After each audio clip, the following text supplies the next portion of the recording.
Hey guys, how's it going today? We're going to take a look here at Red Goblin.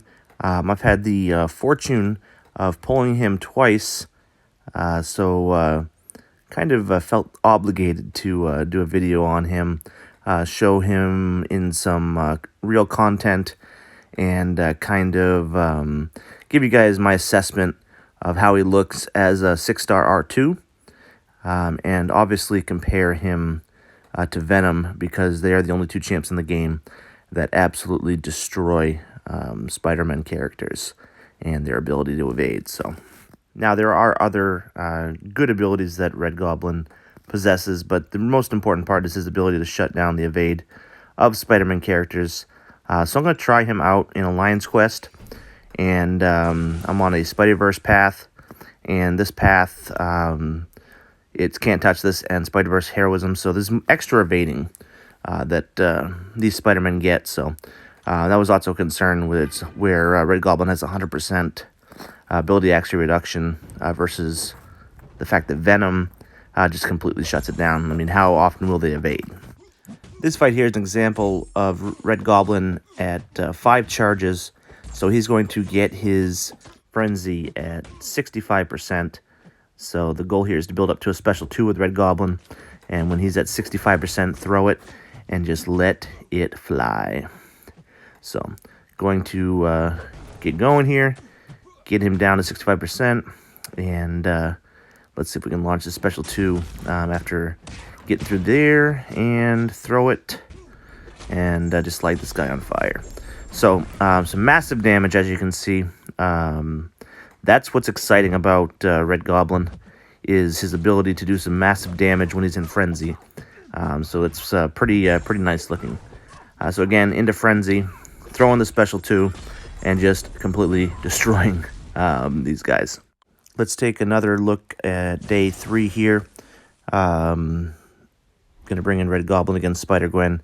Again, he's already up to 5 charges here, which makes a huge difference. 65% into Frenzy is absolutely ridiculous.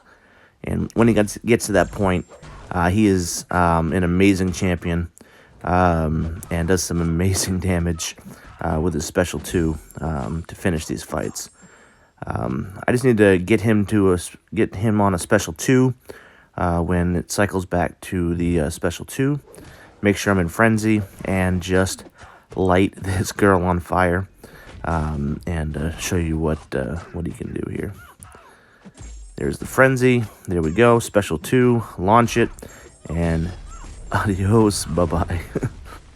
Now I'm going to talk a little bit about a comparison between Venom and Red Goblin, because they're 2 of a kind. The only 2 champs that can do this to Spider-Man characters.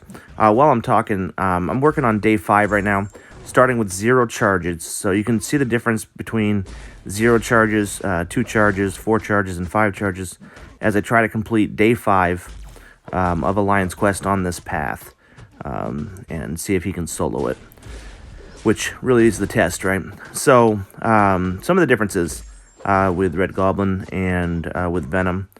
First of all, both champs are very strong on this path and in this situation. Both of them can really shut down the Spider-Man's ability to evade, even with increased evading abilities. So both are viable options for that. Some situations where I like Red Goblin better is the fact that on this rotation in AQ, I'm also on Incinerate path, and Red Goblin's also Incinerate immune, so he does have the ability to back up on that path if needed.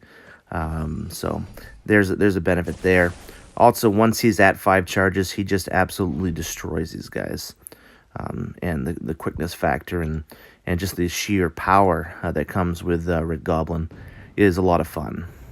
Now, to get the, jaw-dropping, special 2s and all that stuff, he has to be built up. And it does take him some fights to get built up. Obviously, he gets built up quicker on Spider-Man fights. But, in the world of the game, I mean, you're not going to get a lot of paths that are just Spider-Man. So he's going to take, 3, 4, 5 fights, to get to his max power. So that's, kind of a drawback. And Venom doesn't need that build up in order to do that. The other thing that I really like Venom better for Alliance Quest is when the Spiderverse is in Section 1 and you have to deal with both the Rage and the Safeguard nodes. I don't like Red Goblin in those situations. Venom has the incredible ability to eat buffs, which makes him a viable option. On the Rage node, he'll eat the Furies, he'll eat the Unblockable, and just go nom nom nom nom. That's a huge advantage. And then on the Safeguard node, Venom has the ability to bleed, which allows him to end that fight much, much quicker. Red Goblin wouldn't be able to do that. His Incinerates would help, but again, it's not the same. Venom's bleed is pretty solid for that fight. For this rotation in Section 3, both champions do just fine, on this path. Do I have a preference on one over the other? Not really. So it's really a matter of what champ you have, what champ you like, and, kind of go from there. If, we have a path in story content, really it's a matter of what are the nodes and, what champ might work better against those nodes. But, I like both options. If you're talking about a war fight and you have a Spider-Man that you need to use and you don't want to get evaded, honestly, Venom is going to be probably the better option in most cases. And the reason for that is, you don't have to build him up, and, he has some of his other utilities that I feel like make him a stronger attacker in a war situation. But Red Goblin's no slouch. He's kind of gotten overlooked a little bit with Cosmic Ghost Rider coming out at the same time. But he has some pretty strong abilities. He has more than what I'm just showcasing here. But I feel like, for what he's for, this is the type of fight that you want to use him for. This is how he's easy to play. You don't have to dive into some of his more detailed stuff. And I really wanted to dive into this because I wanted to, get a feel for the character. And you always get these stuff written on his profile and all that stuff, but, how does it feel? How does the character feel? What's the ease of using his abilities? And, he's not hard to play in this situation. Now, he does have other abilities that you can look into and use a different rotation if you like on his specials and all that stuff for certain fights. But, he's useful. He can be useful in Alliance Quest. And, have fun with him, guys, if you get him. Have a great day, guys.